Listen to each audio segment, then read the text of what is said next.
Hello students, this is lecture number 2, chapter some basic concepts of chemistry, class 11.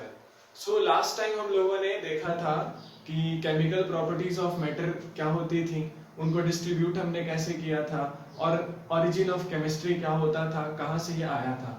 अब हमारा topic है कि properties of matter and their measurement. तो देखिए बच्चों, अभी हम क्या करने वाले हैं कि मैटर की प्रॉपर्टीज को मेजर करने वाले हैं.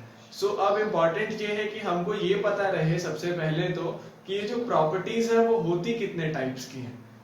तो मैटर की प्रॉपर्टीज आपकी दो टाइप की होती है, जैसे आप बचपन से पढ़ते हुए आ रहे हैं. That is first one is chemical properties and another one is physical properties. तो जो दो प्रॉपर्टीज होती है मैटर की, वो एक होता है आपका फिजिकल प्रॉपर्टीज और दूसरा होता है केमिकल प्रॉपर्टीज.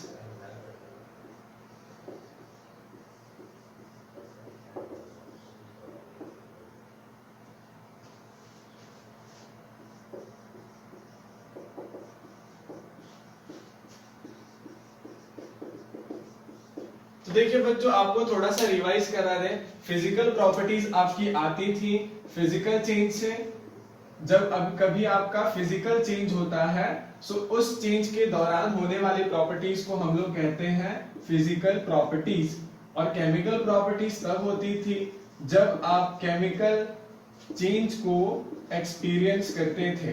ठीक है, किसी मैटर के साथ जब आप केमिकल चेंज करवाते थे. और अगर थोड़ा और आपको मैं याद दिलाऊं तो फिजिकल चेंज में होता ये था कि जो मॉलिक्यूलर कॉम्पोजिशन होता था, मॉलिक्यूलर कॉम्पोजिशन वो रीअरेंज होता था.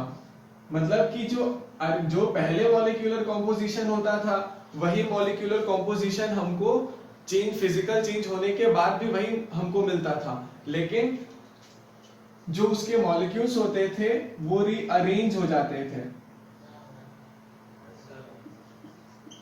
ठीक है, जैसे एग्जांपल के लिए अगर आप देखें H2O, जो आपने लिक्विड लिया है, जब आप इसको हीट करेंगे सो वो H2O में चेंज होगा and this will become gaseous. H2O जब लिक्विड में होता है तो उसके मॉलिक्यूल्स जो होते हैं वो थोड़े कम डिस्टेंस पे होते हैं एज कंपैरिजन टू जब वो गैसियस स्टेट में होगा तो उसके मॉलिक्यूल्स और भी ज्यादा दूर दूर होंगे.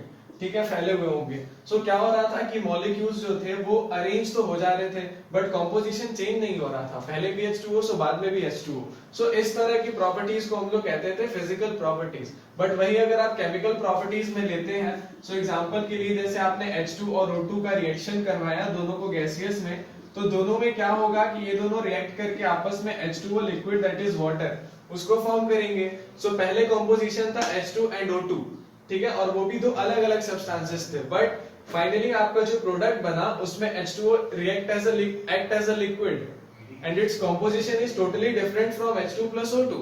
ठीक है, तो यहाँ पर क्या होता है, जो आपका मॉलिक्यूलर कॉम्पोजिशन होता है वो रीअरेंज ना हो करके सीधा चेंज हो जाएगा, यानी टोटली चेंज हो जाएगा. थोड़ा और रिवाइज करेंगे तो आपका जो फिजिकल चेंज होता था उसमें आइडेंटिटी सब्सटेंस की लॉस्ट नहीं होती थी, बट इसमें आइडेंटिटी लॉस हो जाती है. फॉर एग्जांपल H2O2 की जो प्रॉपर्टीज होंगी वो टोटली डिफरेंट होंगी फ्रॉम H2O. बट हियर जो H2O की लिक्विड, जो H2O की प्रॉपर्टीज एज अ लिक्विड यहाँ पर है, वही प्रॉपर्टीज H2O की एज अ गैसियस स्टेट भी यहाँ पर है. These are the two kinds of changes. और इनसे जो हमको प्रॉपर्टीज मिलती है हम उन प्रॉपर्टीज को कहते हैं, मिटाने वाला एक मिनट. ठीक है, जो इनसे हमको मिलती है प्रॉपर्टीज उन्हें हम कहते हैं केमिकल प्रॉपर्टीज और उसे फिजिकल प्रॉपर्टीज. ये दो तरह के होते हैं हमारे प्रॉपर्टीज. अब देखिए, अगर आप एग्जांपल जानना चाहते हैं so I don't think this is the right class to teach you about examples, because वो बहुत बच्चों के लिए होता है. जैसे कि कंबस्टिबिलिटी, एसिडिटी, बेसिसिटी, इस तरह की प्रॉपर्टीज को आप फिजिकल प्रॉपर्टीज नहीं कहेंगे, बिकॉज इन प्रॉपर्टीज को मेजर करने के लिए हमको रिक्वायरमेंट होगी केमिकल रिएक्शन की. बट अगर आप जैसे कि कुछ प्रॉपर्टीज हो गई, जैसे कि melting point, boiling point, colour, odour, ठीक है, स्मेल जिसे आप कहते हो, इस तरह की प्रॉपर्टीज के लिए आपको सब्सटेंस की आइडेंटिटी चेंज करने की जरूरत नहीं है. आप उसको सिंपली फिजिकल चेंज से भी मेजर कर सकते हो. ठीक है। सो ये जो प्रॉपर्टीज है आपने पहले पढ़ी हुई हैं, प्रॉपर्टीज ऑफ मैटर, ठीक है, both chemical and physical, class 9 में भी था, 10 में भी था, 8th में भी था। सो आई होप कि आपको वो सब पता हो, ठीक है। अब देखिए बच्चों, जो प्रॉपर्टीज है ना, चाहे वो फिजिकल हो चाहे वो केमिकल हो, उसको अगर हम मेजर करना चाहते हैं तो सबसे पहले इंपॉर्टेंट होता है कि आपको वो स्पेसिफिकली प्रॉपर्टी पता हो, आप मेजर करना क्या चाहते हैं, ठीक है। जैसे कि मान लीजिए आप मेजर करना चाहते हैं length, mass, time, intensity of light, amount of substance, thermodynamics, temperature. So ऐसी छोटी छोटी क्वांटिटीज है ना जिन्हें आप मेजर करते हैं। चलिए वेलोसिटी, मास, डेंसिटी, वेपर प्रेशर, चाहे जितने भी टर्म्स हो, अगर आप प्रॉपर्टीज को मेजर करना चाहते हैं तो पहले आपके पास एक चीज होनी चाहिए जिससे आप मेजर करना चाहेंगे। सो उसी चीज को कहा जाता है फिजिकल क्वांटिटी, जिसको हम मेजर करते हैं। सो फर्स्ट ऑफ ऑल हम मैटर की प्रॉपर्टीज को जो मेजर करते हैं, क्या कह रहे हैं हम, जिन मैटर की जिन प्रॉपर्टीज को हम मेजर करते हैं उन वो प्रॉपर्टीज भी आपकी दो तरह की होती हैं, ठीक है। कहने का मतलब है, देखिए आप समझिए फिजिकल क्वांटिटी क्या होता है। सबसे पहले व्हाट इज फिजिकल क्वांटिटी। देखिए बच्चों, सो फिजिकल क्वांटिटी हर वो क्वांटिटी है जिसे आप मेजर करना चाहते हैं, चाहे वो लेंथ हो, चाहे वो मास हो, चाहे वो वेलोसिटी हो, चाहे वो डेंसिटी हो, चाहे वो वेपर प्रेशर हो, कोई भी चीज हो जिसे भी आप मेजर करना चाहते हैं, that is known as your physical quantity. और ये फिजिकल क्वांटिटीज भी आपकी दो तरह की होती हैं। ये वैसे आपको फिजिक्स में डिटेल में पढ़ना होता है, बट यहाँ पर हम आपको शॉर्ट में बता के जल्दी से खत्म करेंगे कि फिजिकल क्वांटिटी आपकी दो तरह की होती है, ठीक है। First one is fundamental quantities और दूसरा होता है आपका डेराइव्ड क्वांटिटीज। तो देखिए बच्चों, जो आपका फंडामेंटल क्वांटिटी रहेगा, ये वो क्वांटिटीज होती हैं जो कि मैटर की प्रॉपर्टीज एकदम एक दूसरे से डिफरेंट होती हैं, ठीक है। मतलब कि ये वो क्वांटिटीज होंगी फिजिकल क्वांटिटी जो क्वांटिटी एक दूसरे से टोटली डिफरेंट होंगी, दोनों के बीच में कोई लिंक नहीं होगा, ये सारी इंडिविजुअल होंगी, इंडिपेंडेंट ऑफ ईच अदर होंगी। जैसे सपोज आपके पास ये एक्चुअल में होती है टोटल 7, वैसे 9 भी होती है, कहीं कहीं पे आपको लिखा हुआ मिलेगा 3D एंगल और एंगल के टर्म में, बट वो सबको नहीं माना जाता है फिजिकल क्वांटिटीज, और हमको जानने का जरूरत अभी नहीं है कि क्यों नहीं माना जाता है, ठीक है। लोग आपको ट्रिग्नोमेट्री के फॉर्मूले से बता रहे होंगे, सो आई सजेस्ट यू कि आप ना जाने वो सब चीजों को, because those are not necessary things, already जानने के लिए बहुत कुछ है। सो बस आप इतना जानिए कि फंडामेंटल क्वांटिटीज 7 होती हैं, और इसको समझने के लिए हम लेंगे एग्जांपल। जैसे पहला फिजिकल क्वांटिटी होता है आपका लेंथ, ठीक है, दूसरा होता है मास, ऑर्डर कैसे भी लिख सकते हैं, बस साथ होनी चाहिए, टाइम, टेम्परेचर, और इसको बोला जाता है थर्मोडायनेमिक्स टेम्परेचर, थर्मोडायनेमिक टेम्परेचर, ठीक है, थोड़ा अच्छे से बोला जाता है। और आगे अगला हो गया आपका करंट, उसका अगला हो गया आपका इंटेंसिटी ऑफ लाइट, जिसे हम लोग ल्यूमिनस इंटेंसिटी भी कहते हैं, ठीक है। और हो गया आपका 1 2 3 4 5 6, एक लास्ट बचा है आपका अमाउंट ऑफ सब्सटेंस। अब इसको समझिए ये फंडामेंटल क्यों होती हैं। This is first, this is second, this is third, this is fourth, this is fifth, this one is sixth, and the last one is seventh. So these are the 7 fundamental quantities, and how these all are different from each other. So simply if you see, length जो होता है ना, क्या होता है वो length, किसी चीज की लंबाई को नापना। So इसका क्या यूनिट होगा, ऑब्वियसली मीटर, ठीक है। मास को लेकिन अगर आप देखें तो इसका यूनिट होगा किलोग्राम। मास का मतलब होता है quantity of matter it contains, that a substance contains, जितना उसमें क्वांटिटी ऑफ मैटर होगा that will be its mass, ठीक है। सो इसे मेजर करते हैं हम लोग किलोग्राम में। अब जरा आप इन दोनों को देखेंगे तो बताइए क्या कोई रिलेशन है मीटर और किलोग्राम में। ऑब्वियसली अगर आपको किसी ऑब्जेक्ट का मास पता हो तो आप उससे लेंथ नहीं निकाल पाएंगे। अब जरूरी थोड़ी कि जो मोटा इंसान होगा वो लंबा ही होगा, हो सकता है कि लंबा हो मोटा उतना ही हो, और एक इंसान छोटा हो हाइट में लेकिन इतना मोटा हो कि लंबे वाले के बराबर मास का हो। सो कोई ऐसा कोई रिलेशन नहीं है कि आप मास पता चल जाए तो आप लेंथ निकाल सके। कहने का मतलब है कि ये दोनों totally independent of each other है, ये दोनों ही क्वांटिटीज जब आप किसी मैटर का मेजर करेंगे, चाहे वो लेंथ हो चाहे वो मास हो, तो वो दोनों एक दूसरे से टोटली डिफरेंट रहेंगी। दैट्स व्हाई कहा जाता है कि fundamental quantities are those quantities which are independent of each other. ठीक है, पूरी तरह से एक दूसरे पे निर्भर नहीं होंगी। ठीक है, वो एकदम कहते हैं इंडिपेंडेंट होना, सो वो होंगे वो लोग। वैसे ही टाइम अगर आप देखेंगे तो सेकंड, ये भी इंडिपेंडेंट है। सिमिलरली आपका करंट जो होता है वो एम्पियर है। इंटेंसिटी को बोला जाता है बच्चों कैंडेला, ठीक है, एंड अमाउंट ऑफ सब्सटेंस को बोला जाता है मोल। ठीक है, ये सब आपने काफी अच्छे से पढ़ा है। आई डोंट थिंक सो कि आप में से किसी को नहीं पता होगा, सबने पहले सुना है, कोई नई चीज नहीं है। ठीक है, बस डिवीजन है इन दोनों का, इन दोनों क्वांटिटीज का दो अलग अलग टर्म में, that is fundamental and drive. Length को देखिए बच्चों रिप्रेजेंट किया जाएगा एल में। वैसे फिजिक्स में आपका लेसन है यूनिट्स एंड डायमेंशन, उसको पढ़ने के बाद अगर आप ये देखेंगे तो बहुत सिंपल लगेगा, अगर आप नहीं पढ़े तो बहुत कंफ्यूजिंग लगेगा। ठीक है, सो आप एक बार पढ़ लेना उसको। मास को रिप्रेजेंट करते हैं स्मॉल m से, टाइम को स्मॉल t से, temperature stands for capital T and current stands for capital I and intensity is IV, then amount of substance is small n। So ये सब एब्रिविएशंस होते हैं इनके, ये इनके यूनिट्स होते हैं। और यूनिट को रिप्रेजेंट करना भी आप जानते हैं कि स्मॉल लेटर से रिप्रेजेंट किया जाता है, दैट इज मीटर को छोटा m, किलोग्राम को kg, इसको छोटा s, एम्पियर को कैपिटल A, कैंडेला को CD and mole is just MOL dot. ठीक है, सो ये सारे होते हैं आपको रिप्रेजेंट करने के तरीके ऑफ फंडामेंटल क्वांटिटीज। ठीक है, ये सब फंडामेंटल क्वांटिटी पता है क्या है? ये एक तरह से आपका हर वो चीज है जिसे हम मेजर करना चाहते हैं, जो कि प्रॉपर्टीज ऑफ मैटर को बताती हैं। ठीक है, और अगर आपका ड्राइव क्वांटिटीज की अगर आप बात करें तो ये क्या होती है? सो बच्चों देखिए, ये क्या थी आपकी, totally independent of each other थी ना, ये ठीक उसका उल्टा होता है। ड्राइव क्वांटिटीज जो होती है ना आपकी, वो एक, दो या दो से ज्यादा फंडामेंटल क्वांटिटीज को मिला करके बनती है।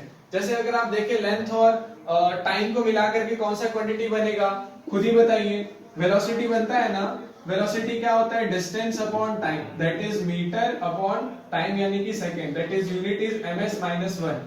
ठीक है, so what is this? This is the unit for velocity and this belong to drive quantities. Why? Because this unit meter per second stands for length and time, which जो कि दोनों ही हमारी fundamental quantities हैं। So ये जो fundamental quantities हैं, इनसे ही बनती हैं हमारी drive quantities। इसीलिए हम लोग कहते हैं कि जो drive quantities हैं वो हमारी dependent on each other है। ठीक है, ये डिपेंडेंट है, किसके ऊपर डिपेंडेंट है? सो ये डिपेंडेंट है आपकी फंडामेंटल क्वांटिटीज पर। ठीक है, so this is the illustration to demonstrate you physical quantities और उनके टाइप्स और जो हमको पढ़ना है। ठीक है, अब देखिए इस चैप्टर में आपको ये सब बेसिक्स है केमिस्ट्री का, क्योंकि अगर आप जब भी केमिस्ट्री में आप कोई भी एक्सपेरिमेंट करते हैं, चाहे आप केमिस्ट्री के बेस से स्टार्ट करें, that is structure of atom, ठीक है, तो भी आपको वहां पर जो डिस्टेंसेस होंगे वो बहुत ही छोटे होंगे। ठीक है, बहुत बहुत छोटे होंगे, पिकोमीटर में मेजर किए जाते हैं। रेडियस ऑफ न्यूक्लियस आपका 10 टू द पावर -15 होता है, एटम 10 टू द पावर -10 होता है। ठीक है, this is the -10 metre, so this is the length of their radius. तो मतलब हम जो भी, और उनका मास आप देखेंगे तो और कम होगा, 9.1 into 10 to the power -31 kg का तो इलेक्ट्रॉन होता है। ठीक है, प्रोटॉन थोड़ा सा भारी होता है, दैट इज 1837 टाइम्स भारी होता है। ठीक है, सो हम जो केमिस्ट्री में पढ़ते हैं ना, उस टाइम पर आपको जो फिजिकल क्वांटिटीज होती हैं, जैसे मास हो गया, लेंथ हो गया, सो ये जैसे चार्ज हो गया, सो वो बहुत छोटे होते हैं, बहुत ही छोटे। तो पहले हमको ये तो सीखना होगा ना कि उनको मेजर जिन पैरामीटर्स पर किया जा रहा है, उन पैरामीटर्स को हम यूज कैसे करें। ठीक है, सो फर्स्ट ऑफ ऑल हमारा फर्स्ट टॉपिक था properties of matter and there measurement. So this is how you measure the properties. ठीक है, और प्रॉपर्टीज आपकी जो होती हैं वो दो तरह की होती हैं। First one is physical properties, जिसमें मॉलिक्यूलर कंपोजिशन ओनली रीअरेंज होता है, जबकि दूसरी प्रॉपर्टीज आपकी होती हैं केमिकल प्रॉपर्टीज, जिसमें आपका पूरा मॉलिक्यूलर कंपोजिशन ही चेंज हो जाता है। ठीक है, और बाकी जो बाकी आगे का रह गया उनके फिजिकल क्वांटिटीज को मेजर करने का। सो उसके लिए भी तरीका है आपका, ये 7 जो टर्म है, इन्हीं 7 के टर्म में आप उनकी सारी प्रॉपर्टीज को मेजर कर सकते हैं, चाहे कोई भी हो। ठीक है, हाँ कुछ कुछ एक्सेप्शंस हैं, जैसे अगर आप बोलेंगे कलर को मेजर कैसे करोगे आप, तो ऑब्वियसली कलर तो हम लोग रेड, लाइट रेड, ब्लू, ठीक है, तो वहां पर आप ज्यादा से ज्यादा बोल देंगे कि ये जो रेडिएशन यहाँ से आ रही हैं वो इतने नैनोमीटर की है, इतनी फ्रीक्वेंसी है, तो वो थोड़ा अलग हो गया। ठीक है, बेसिकली आप जो मेजरमेंट करेंगे ना केमिस्ट्री के अंदर, उन्हीं सबको मेजर करने के लिए हम इनका यूज करते हैं, जैसे मोलारिटी, मोलालिटी, कोई भी चीज हो। ठीक है, और कुछ कुछ का तो यूनिट ही नहीं होता जैसे मोल फ्रैक्शन, बट फिर भी हमको एक रेफरेंस स्टैंडर्ड पढ़ना होता है ना कि ऐसे मेजर करेंगे। So this is what you have to study and you have to do. Our next topic is scientific notation. ठीक है, अच्छा आपने जो लास्ट टाइम जो देखे थे ना यूनिट्स, वो सारे स्टैंडर्ड इंटरनेशनल यूनिट्स थे। उसका फुल फॉर्म होता है एसआई, मतलब एसआई होता है, और एसआई का फुल फॉर्म बोला जाता है सिस्टम है इंटरनेशनल। ठीक है, और इसके बारे में आपको टीचर जरूर बताएंगे कि ये सीजीपीएम हुआ था। ठीक है, पेरिस में, वहां पर सारे देश के लोग आए थे, वहां पर फिर एक पेपर साइन हुआ था कि सारी की सारी कंट्रीज का क्या होगा ऐसा यूनिट जिसके बेसिस पर सारे डील्स होंगे। ठीक है, सारे लोग मानेंगे कि हाँ ठीक है, लेंथ को मीटर में मेजर किया जाएगा, बिकॉज अलग अलग देशों में ना अलग अलग तरह से मेजर करने के तरीके होते हैं। जैसे कि कुछ लोग पाउंड में मेजर करेंगे, कुछ लोग यार्ड में मेजर करेंगे। ठीक है, कुछ लोग माइल्स में मेजर करेंगे। जैसे आपने ही देखा होगा कि मिलियंस में व्यूज दिखाया जाता है, अभी चेंज हुआ है यूट्यूब पे तो करोड़ और लाख इंडियन सिस्टम आता है। तो हर एक स्टैंडर्ड जो पूरे ग्लोबली जो अप्लाई करने के लिए जो सिस्टम बना है सबको यूनिट्स बनवाने का, सो उसी को कहा जाता है सिस्टम इंटरनेशनल, और वो हुआ था आपका सीजीपीएम में। ठीक है, सो उतना हमको जानने का जरूरत नहीं है बिकॉज आप एसएसटी की क्लास नहीं ले रहे हैं। सो प्लीज चिल करिए, उतना नहीं जानना है। और आप सभी को ऐसा यूनिट हमको पता है, आपको पहले से पता है। ठीक है, आप 11 तक पहुंच गए हैं, मतलब आपको पता है। ठीक है, सो बच्चों देखो आपका नेक्स्ट टॉपिक है साइंटिफिक नोटेशन। ये भी आपका पढ़ा हुआ होगा what is scientific notation, but यहाँ पर अगर आप सोच रहे हैं वही सब चीजें हैं और आप स्किप कर देते हैं तो बिलीव में आप थोड़ा सा पछताएंगे अकॉर्डिंग टू मी, बिकॉज हम यहाँ पर आपको एक ट्रिक बताने वाले हैं और एनसीईआरटी के क्वेश्चन के बेसिस पर। ठीक है, और एनसीईआरटी के क्वेश्चंस तो हम लोग क्लास में सॉल्व करेंगे line by line, each and every question, उसकी अलग से वीडियो आएगी। सो देखिए बच्चों, साइंटिफिक नोटेशन का मतलब होता है ना कि किसी भी नंबर को p into 10 to the power n के टर्म में रिप्रेजेंट करना। जैसे हम थोड़े से रैंडम नंबर ले रहे हैं, जैसे सपोज हम लिखे यहाँ पर 0.008, एक बार हम लिखते हैं 90000, फिर हम लिखते हैं मान लीजिए 1 बाय, ठीक है, ये 3 नंबर हम लिखे हैं। हम आपको बोलेंगे आप इनको स्टैंडर्ड फॉर्म में रिप्रेजेंट करिए। सो किसी भी नंबर को स्टैंडर्ड फॉर्म में रिप्रेजेंट करना 10 टू द पावर के टर्म में is known as your scientific notation. ठीक है, साइंटिफिक नोटेशन ऐसे ही नाम दिया गया है, बेसिकली है वो यही कि वो आपको सिंपलेस्ट फॉर्म में समझा सके। ठीक है, सपोज हम इसको कैसे स्टैंडर्ड फॉर्म में रिप्रेजेंट करेंगे, तो बहुत ही सिंपल है। देखिए 8 है ना, आप 8 लिख लीजिए। यहाँ पर करना क्या है आपको, पहला टास्क कि इस पूरे नंबर में जो सबसे पहला नॉन जीरो नंबर है, सबसे पहला नॉन जीरो नंबर कौन सा है यहाँ पर, सो आप देख सकते हैं 0 0 0 and 8. So 8 is the first non-zero integer. So you have to write in front, then you will apply multiplication and then 10, और उसका पावर आप रेज कितना करेंगे। सो जब डेसिमल पॉइंट लेफ्ट से राइट में आता है तो पावर माइनस में जाता है, और जब वो राइट से लेफ्ट में डेसिमल जाता है सो पावर पॉजिटिव में होता है। जैसे डेसिमल यहाँ पर किधर है, नंबर के लेफ्ट साइड है ना, सो आप कैसे मूव करेंगे 1 2 3, so that will be 10 to the power minus 3 because आप लेफ्ट में आ रहे थे, पीछे की ओर।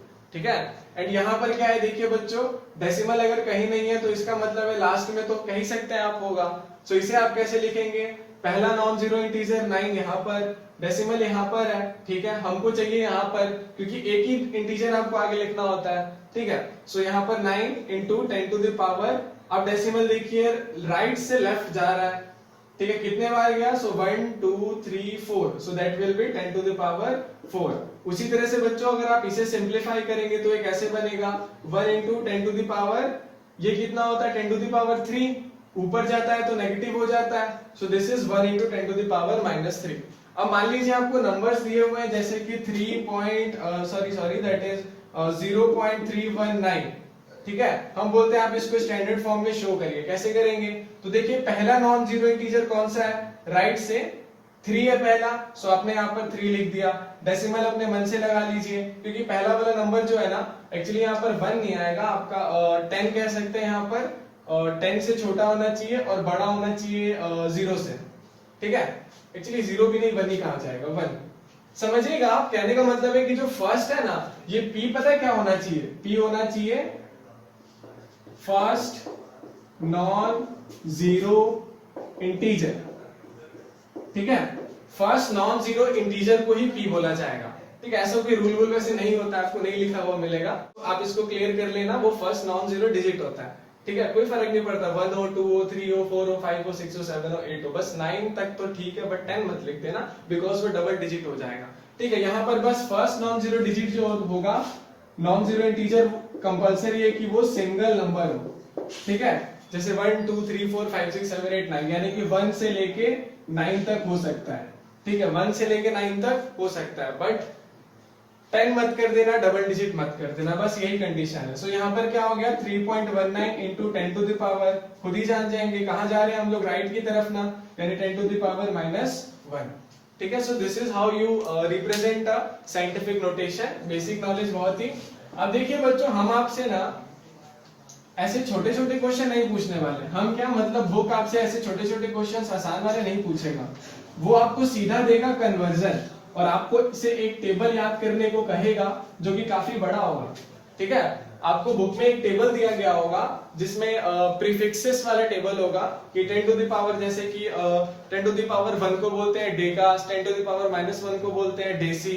सो ऐसे जो आपको वर्ड जो आपको दिया हुआ होगा प्रीफिक्सेस टेबल, सो वो आपको पहले तो लर्न करना है, लेकिन हम आपको पूरा टेबल यहाँ पर नहीं लिख के दिखाएंगे, ठीक है, वेस्ट ऑफ टाइम है, आपको ऑलरेडी बुक में लिखा हुआ मिल जाएगा, और हम जब आप ये वीडियो देख रहे होगे तो आपको वो दिख जाएगा, फोटो कुछ यहाँ दिखेगा, ठीक है, वो हम एडिट कर देंगे।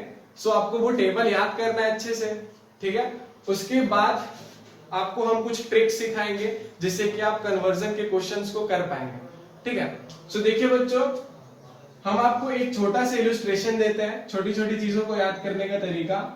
क डम दसम, ये प्रीफिक्स टेबल के ऊपर डिपेंडेंट है, बताएंगे क्या होता है प्रीफिक्स टेबल, डोंट वरी, बस सुनते रहिए। सो दिस इज क डम दसम। देखिए क का मतलब होता है किलो, एच मतलब हो गया हेक्टो, डी मतलब हो गया डेका, एम मतलब मीटर,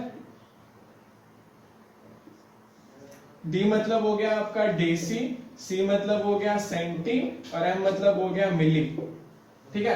अब ये मिली लीटर भी हो सकता है, मिली ग्राम भी हो सकता है, मिली मीटर भी हो सकता है, मतलब वॉल्यूम का यूनिट भी हो सकता है, मास का यूनिट भी हो सकता है, लेंथ का भी यूनिट हो सकता है, किसी भी चीज का यूनिट हो सकता है, ठीक है। सो ये किलो हेक्टो जो होते हैं ना, इनका काम ये होता है कि ये लोग बस 10 टू द पावर के प्रीफिक्सेस को शो करते हैं, ठीक है। मतलब जैसे किलो, जैसे देखिए आप क्या करना है, आप यहाँ पर लिखिए 10, यहाँ पर भी लिखिए 10, यहाँ भी 10, यहाँ भी 10, यहाँ भी 10, यहाँ भी 10 और यहाँ पे भी 10, ठीक है।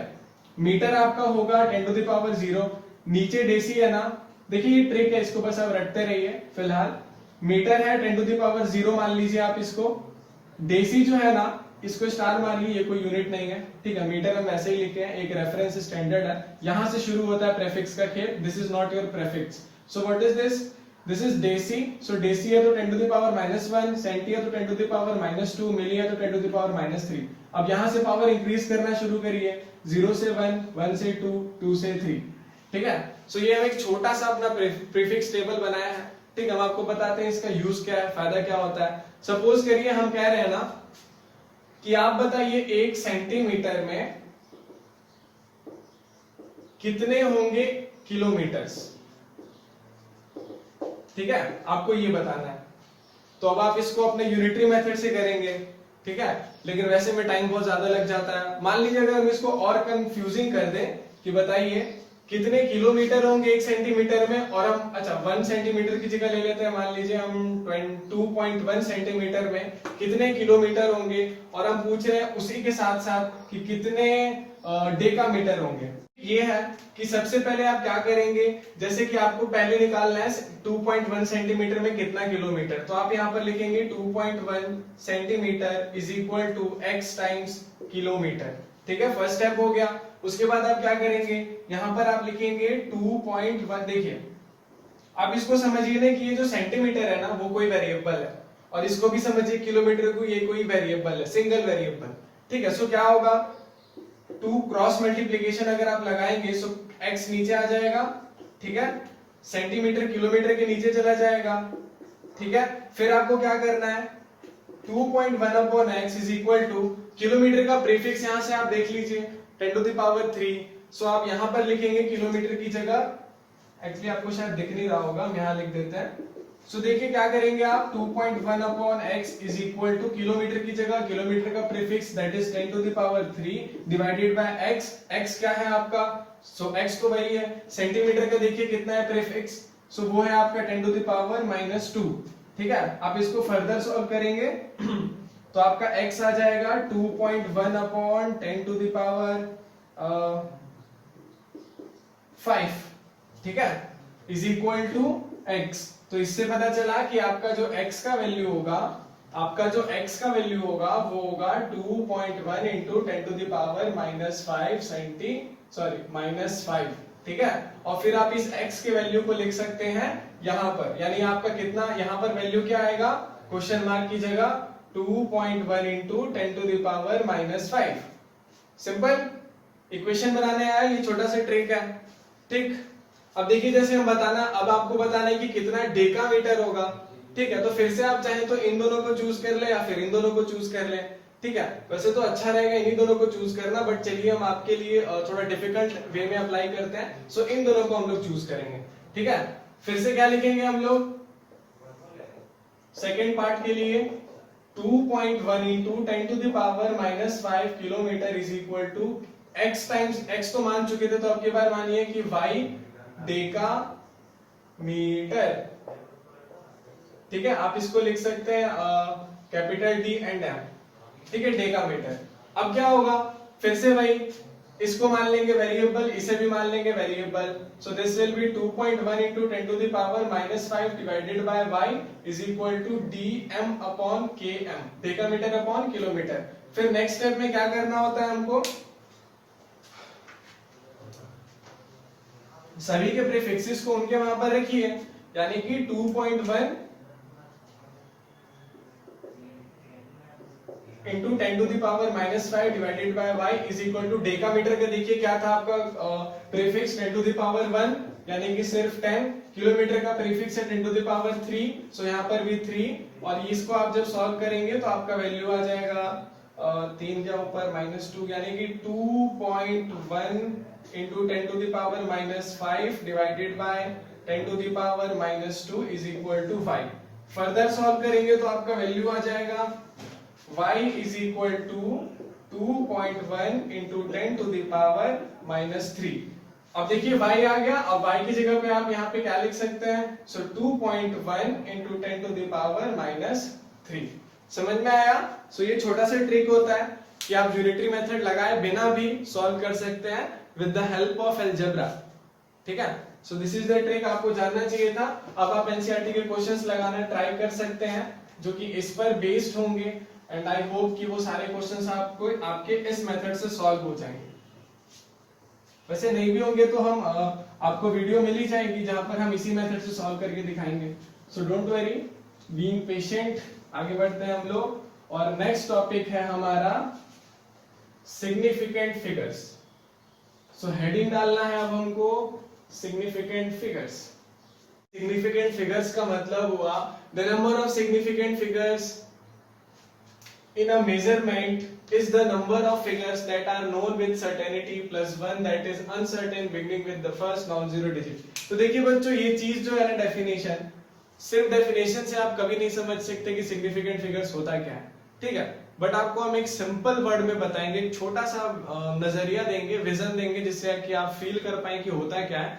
अदरवाइज आपको पूरी तरह से समझने के लिए तो रूल्स को समझना होगा, ठीक है। बिकॉज आप रूल्स को जब जानेंगे तभी आप जान पाएंगे कि सिग्निफिकेंट फिगर्स है क्या और उसको कैलकुलेट कैसे करें। सो बेसिकली जो सिग्निफिकेंट फिगर्स होते हैं इनको हम लोग बोलते हैं नंबर ऑफ डिजिट्स, ठीक है। जैसे कि मान लीजिए मैं कोई नंबर बोल रहे हैं 212, ठीक है, तो इसमें कितने नंबर हुए, 212, 3 नंबर ना, सो बोलेंगे कि 3 इसमें डिजिट्स हैं। तो सिग्निफिकेंट फिगर भी उसी तरह से नंबर ऑफ डिजिट्स को बताते हैं, लेकिन ये सिर्फ उन्हीं नंबर ऑफ डिजिट, उन्हीं डिजिट्स को बताएंगे, रिप्रेजेंट करेंगे जिन डिजिट्स की वैल्यू सर्टेन होगी, यानी कि फिक्स होगी। हाँ भैया, ये जो है हमारी जो वैल्यू है वो फिक्स है, ठीक है। आप ऐसे नहीं समझ सकते, आप सीधा रूल से समझिए। So first rule is your, all non zero digits are significant. ये पढ़कर ही आपको पता चल रहा होगा क्या होता होगा। ठीक है, बहुत ही सिंपल है। जैसे आपके पास है एक नंबर, सपोज हम लिखे हैं 2912, हम बोलेंगे बताइए क्या ये सिग्निफिकेंट फिगर्स है। सिग्निफिकेंट का क्या मतलब अभी तक आप समझे, तो बस नंबर को काउंट कर लो कितने नंबर है उसमें, और उस नंबर को काउंट कब करना है कब नहीं करना है इसका कंडीशन डिसाइड करेगा रूल्स। सो रूल्स के लिए सबसे पहला रूल है कि सारे के सारे नॉन जीरो डिजिट्स जो होंगे, कोई फर्क नहीं पड़ता डेसिमल कहाँ है कहाँ नहीं है, ठीक है, बस नॉन जीरो डिजिट्स होने चाहिए उस नंबर में। तो वैसा अगर नंबर होगा तो सारे ही नंबर्स सिग्निफिकेंट फिगर्स कहे जाएंगे। फॉर एग्जांपल इसमें आपके कितने सिग्निफिकेंट फिगर हैं, तो आप काउंट कर लीजिए 1 2 3 and 4। So there are 4 significant figures. ठीक है, अब रूल नंबर 2 आपका है बच्चों, देखिए रूल नंबर 2 कहता है कि अगर आपके जीरोस, ठीक है समझिएगा, अगर आपके जीरोस नंबर के आगे आते हैं, नंबर के बीच में आते हैं, तो वो भी आपके सिग्निफिकेंट कहे जाएंगे। क्या कहा जा रहा है कि जितने भी जीरोस होंगे, all the zeros line between non zero digits are significant. जैसे कि सपोज करिए हम एक नंबर लिखे हैं 1008, हम बोलेंगे बताइए इसमें कितने सिग्निफिकेंट फिगर्स हैं। तो ऑब्वियसली फर्स्ट रूल से ये तो पता चल जाता है कि ये सिग्निफिकेंट में काउंट होगा, ये भी सिग्निफिकेंट में काउंट होगा, बट ये जीरो जो है वो काउंट होंगे या नहीं होंगे। सो इसका आंसर है कि हाँ जीरोस काउंट होंगे। क्यों? बिकॉज ये जीरोस जो है वो नॉन जीरो डिजिट्स के बीच में आ रहे हैं। सो कितने सिग्निफिकेंट फिगर्स होंगे इसमें, सो इसमें भी होंगे 4 सिग्निफिकेंट फिगर्स। ठीक है बच्चों, सिंपल, ठीक, ओके। अब देखिए बच्चों अगला रूल क्या कहता है। तो अभी तक आपने देखा कि एक बार जीरो था ही नहीं, दूसरी बार आपने देखा कि जीरोस जो है वो बीच में आ रहे हैं। अब बाकी के दो केसेस ऐसे होंगे कि एक बार जीरोस नंबर के लेफ्ट में होगा और एक बार जीरो नंबर के राइट में होगा।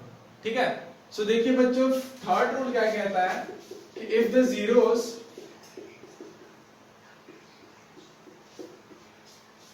lies on the right side of a non-zero digit,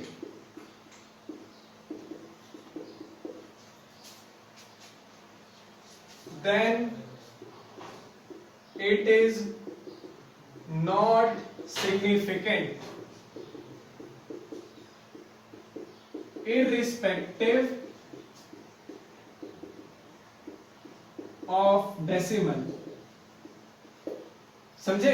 कहते हैं कि अगर जीरोस आपके नंबर के लेफ्ट साइड में है, लेफ्ट मतलब आपका लेफ्ट, नंबर का लेफ्ट नहीं, मतलब हमारा लेफ्ट इधर की साइड, जैसे कि सपोज हम लिखे एक बार 001, एक बार लिखे हम 0.0012, एक बार हम लिखते हैं आपका 01.01, यहां पर भी 0। ठीक है, सो हम बोलेंगे बताइए इन तीनों नंबर्स में कितने सिग्निफिकेंट फिगर है। तो देखिए बच्चों फर्स्ट वाले में क्या है, जीरोस नंबर के लेफ्ट साइड में है, तो ये दोनों सिग्निफिकेंट नहीं होंगे। सो इसमें total number of significant figure हो जाएगा 1।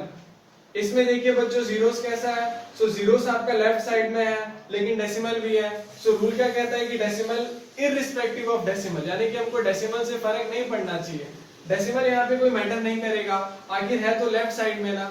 सो इसका मतलब ये भी सिग्निफिकेंट नहीं, ये भी नहीं, ये भी नहीं, सिर्फ 1 और 2 नॉन जीरो डिजिट्स ही हमारे सिग्निफिकेंट होंगे। ठीक है, तो इसमें total number of significant figures होंगे 2, और इसमें कितने होंगे। तो फिर से देखिए बच्चों आपका यहाँ पर जीरो यहाँ है और यहाँ पर है।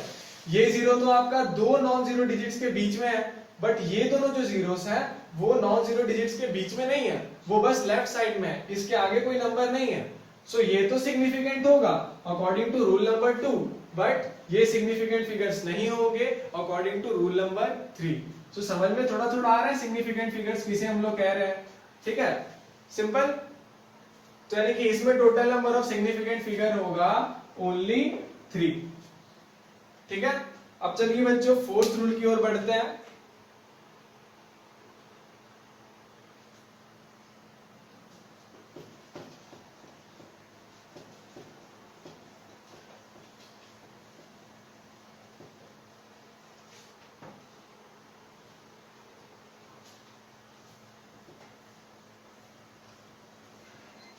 देखिए बच्चों, अभी तक आपका जीरो जो था वो पहले तो था ही नहीं, पूरा का पूरा नंबर ही आपका नॉन जीरो इंटीजर्स थे। ठीक है, फर्स्ट वाले रूल में ऐसा था, सेकंड वाले रूल में आपका जीरोस नंबर के बीच में आ रहे थे, थर्ड वाले रूल में आपका जीरोस जो थे वो नंबर के पहले ही आ जा रहे थे, यानी कि लेफ्ट साइड में। सो फोर्थ रूल उस हिसाब से कैसा होना चाहिए, गेस कर पा रहे हो? नहीं कर पा रहे हो तो पीछे जाके फिर से सुनो क्या बोले, ठीक है? प्लीज देख लेना, शायद आप नहीं सुने होंगे ठीक से, ठीक है? बुरा नहीं मानना, डांट नहीं रहे हैं। सो फोर्थ वाला आपका क्या है, कहता है कि zeros to the right of non-zero digit are significant if decimal occurs, otherwise not significant।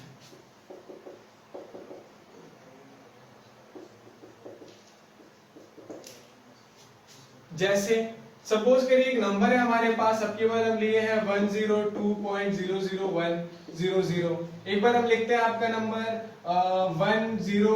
10200। एक बार हम आपका नंबर लिखते हैं 14300.0। ठीक है, एक बार हम लिखते हैं आपका 91.00 into 10 to the power -11। एक बार हम लिखते हैं आपका 9.01200। हम आपसे बोलेंगे बताइए इन सभी में नंबर ऑफ सिग्निफिकेंट फिगर्स कितने हैं? सो देखिए ऑब्वियसली बच्चों, अकॉर्डिंग टू रूल नंबर 2 ये सिग्निफिकेंट तो हो, रूल नंबर 1 से ये दोनों सिग्निफिकेंट, रूल नंबर 2 से ये भी सिग्निफिकेंट, ये भी सिग्निफिकेंट। अब ये वाला तो आपका होगा या नहीं? सो क्या कहता है कि जब आपका डेसिमल पॉइंट होगा ना, देखिए जब जीरोस आपके कहां पर आएंगे, राइट में, लेकिन अगर उस टाइम पर डेसिमल पॉइंट है, जीरोस राइट में तो है, लेकिन राइट में कब? जब डेसिमल पॉइंट है तब। तो जब डेसिमल भी होगा, जीरोस राइट में भी होंगे, तो वो जीरोस सिग्निफिकेंट माने जाएंगे। ठीक है, so total number of significant figure will be 3, 6, 7, 8, that is 8 significant figures.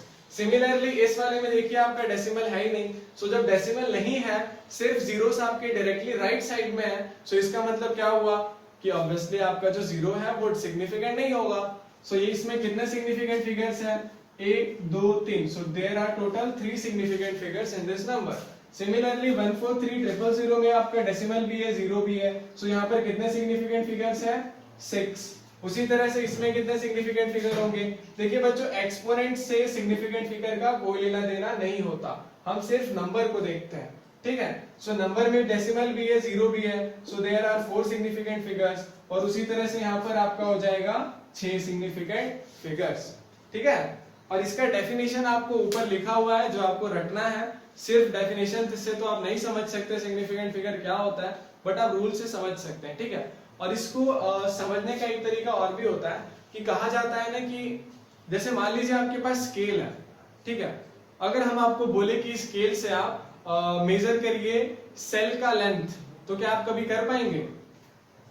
कैसे करेंगे यार, सेल तो बहुत ही छोटा होता है, मिलीमीटर तो उसका लिमिट होता है ना, उसका लीस्ट काउंट होता है हमारे नॉर्मल स्केल का जो हम यूज करते हैं। सो उससे पिकोमीटर कहां से मेजर आप कर पाएंगे? उसके लिए तो माइक्रोस्कोप, वो भी इलेक्ट्रॉन माइक्रोस्कोप, हाई रेजोल्यूशन वाला यूज करना होगा। ठीक है, सो ऐसा ही कुछ हिसाब होता है सिग्निफिकेंट फिगर्स का।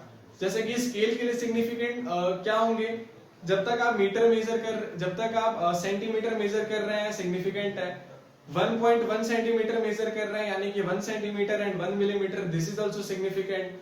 अगर आपसे कोई बोले कि 1.11 सेंटीमीटर, तो यानी कि 1 सेंटीमीटर भी मेजर हो रहा है, 1 मिलीमीटर भी मेजर हो रहा है, 1 डेसीमीटर भी मेजर हो रहा है, this is not possible, because scale में आपका डेसीमीटर नहीं मेजर हो सकता है। ठीक है, सो इस तरह से भी कुछ लोग समझाते हैं सिग्निफिकेंट फिगर्स को, बट आई सजेस्ट यू आप बस रूल पे ध्यान दें, आपका क्वेश्चन सॉल्व हो जाएगा। ठीक है, ज्यादा जानने का भी जरूरत नहीं होता है। बाकी आप जानना चाहें तो डेफिनेशन आप रट सकते हैं, ठीक है, it is up to you. नहीं रट सकते नहीं, एक्चुअली आप रट लेना, दिस इज नेसेसरी। ठीक है, अब देखिए बच्चों, इसमें ना एक और चीज आपकी रह जाती है, वो है आपका कैलकुलेशंस इन्वॉल्विंग सिग्निफिकेंट फिगर्स। और वो तब आएगा जब आप जान रहे होंगे कि क्या होता है राउंड ऑफ, जो कि आपने बचपन में भी काफी हद तक पढ़ा होगा। उम्मीद तो है, बट नहीं भी पढ़ा तो देखिए हम आपको फटाक से क्विकली बता देते हैं क्या होता है, कैसे करेंगे राउंड ऑफ।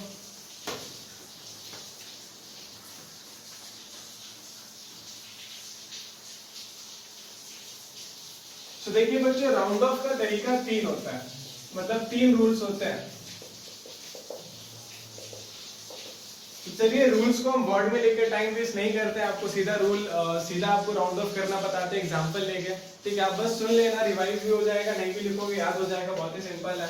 सपोज करिए मेरे पास एक नंबर है 2.19, दिस इज 9 एक्चुअली।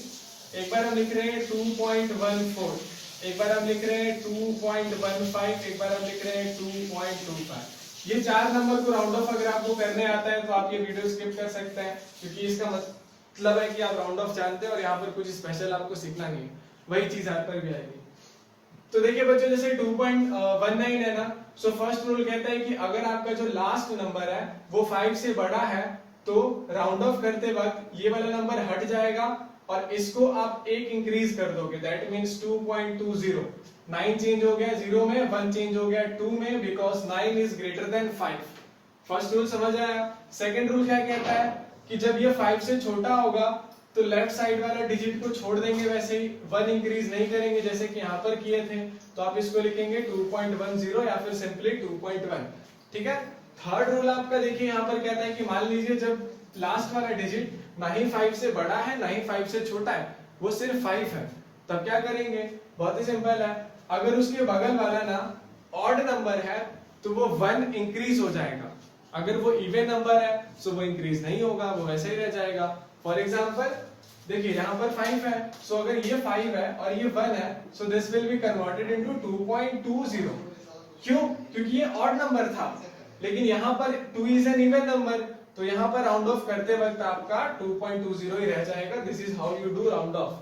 ठीक है, सिंपल। अब देखिए बच्चों, कैलकुलेशंस इन्वॉल्विंग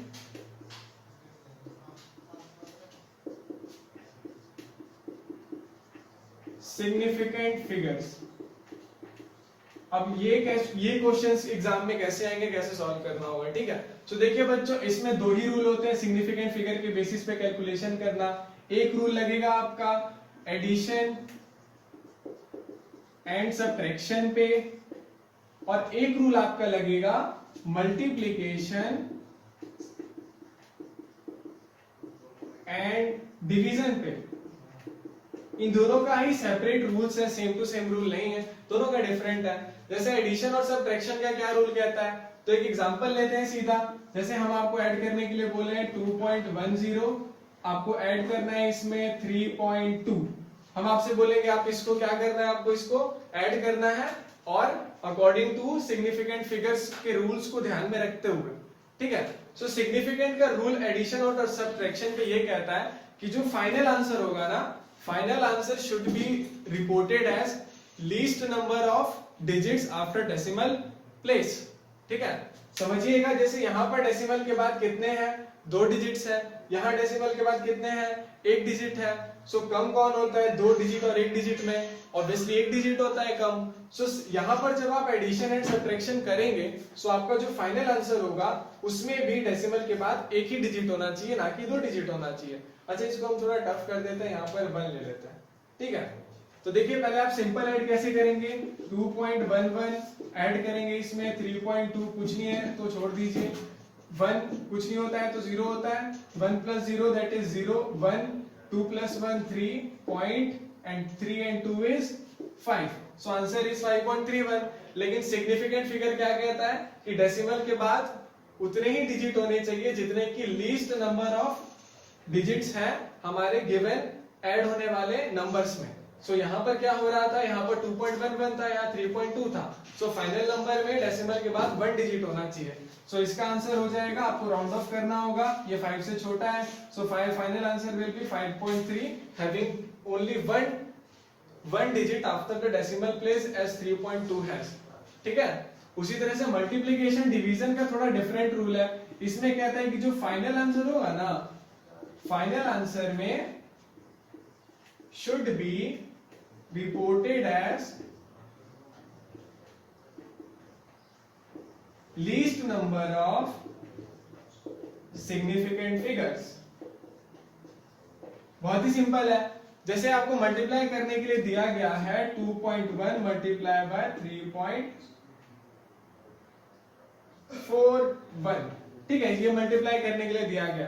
तो पहले तो आप सिंपली मल्टीप्लाई करेंगे 3.41 multiply by 2.1, that is 1 4 3 cross 2 1 जा 2 2 4 जा 2 3 जा 6 1 4 2 6 3 11 का 1 7, तो आपका आंसर आ जाएगा 7.161, ठीक है। अब देखिए चैलेंजिंग टास्क ये होता है कि how the final answer should be reported as according to multiplication and division in significant figures. So rule ये कहता है कि जब भी आप मल्टीप्लिकेशन एंड डिवीजन करेंगे सो उस टाइम पर आपका जो फाइनल आंसर होना चाहिए वो least number of significant figure के बेसिस पर होना चाहिए। सो आपके पास गिवन नंबर्स थे 2.1, 3.41 and the answer is 7.161। So what you will do, आपको देखना है कि इन तीनों ही नंबर्स में सबसे कम सिग्निफिकेंट फिगर्स किसके पास है। सो वो है आपका 2.1, that is only 2 significant figures. इसके पास है 2 सिग्निफिकेंट फिगर्स, इसके पास है 3 एंड इसके पास है 4 सिग्निफिकेंट फिगर्स। सो आंसर में कितना सिग्निफिकेंट फिगर होना चाहिए? सो द आंसर इज 2, यानी कि 2 सिग्निफिकेंट फिगर होना चाहिए। बट आपका आंसर तो 4 डिजिट का है, तो आप क्या करेंगे, अभी आपने सीखा राउंड ऑफ करना। सो पहले आप राउंड ऑफ करेंगे। सो 1 is what smaller than 5, then the answer will be 7.16. Again 6 is greater than 5, so this number will become 7.2 as 1 is increased, as 1 increases the, मतलब कि जो 6 होता है जब वो 5 से बड़ा होता है तो उसके बगल वाला 1 बढ़ जाता है। so the final answer is 7.2, that is 2 significant figures, ठीक है। so ये था बच्चों आप लोगों का सिग्निफिकेंट फिगर, साइंटिफिक नोटेशन और फिजिकल और properties of matter and there measurement, जिसमें आपने फिजिकल क्वांटिटीज और फिजिकल क्वांटिटीज में फंडामेंटल क्वांटिटीज और ड्राइव्ड क्वांटिटीज को आपने समझा, ठीक है। सो बेसिकली अभी आपको ज्यादा ना ये जो चीजें थी, छोटे छोटे टर्म्स थे, ये सारे मैथमेटिक्स और फिजिक्स से मिलकर बनते हैं, ठीक है। सो जब आप फिजिक्स और मैथमेटिक्स पढ़ेंगे तो इन चीजों को और भी डिटेल में आप जानेंगे। सो ये मेरा काम नहीं है आपको वहां की चीजें बताना। सो जब आप वहां पढ़ेंगे तो और डिटेल में इन सब चीजों को पढ़ लेंगे। This is not of my syllabus, जितना हमको बताना चाहिए था हम अकॉर्डिंग टू माई सिलेबस हम बता दिए। आपको इतनी ही नॉलेज रखनी है, आप इतने नॉलेज में भी केमिस्ट्री के क्वेश्चंस को कर ले जाएंगे, ठीक है। सो अगर कोई हाई लेवल का क्वेश्चन आ जाए तो प्लीज आप मुझे नहीं ब्लेम करना, बट ठीक है, अगर वैसे क्वेश्चंस जब आएंगे तो हम आपको वहां पर सॉल्व करना सिखा देंगे, ठीक है। सो अभी के लिए आप यहीं तक रखिए, इन सारी चीजों को अच्छे से रिवाइज करिए, याद करिए, और नेक्स्ट टाइम से हमारा स्टार्ट होगा लॉज ऑफ केमिकल कॉम्बिनेशन, और यहाँ से शुरू होता है हमारा फर्स्ट चैप्टर का असली बेसिक्स। ये सब तो बस अप्लाई करने के लिए था, ठीक है। सो मिलते हैं नेक्स्ट वीडियो में, टेक केयर, बाय बाय।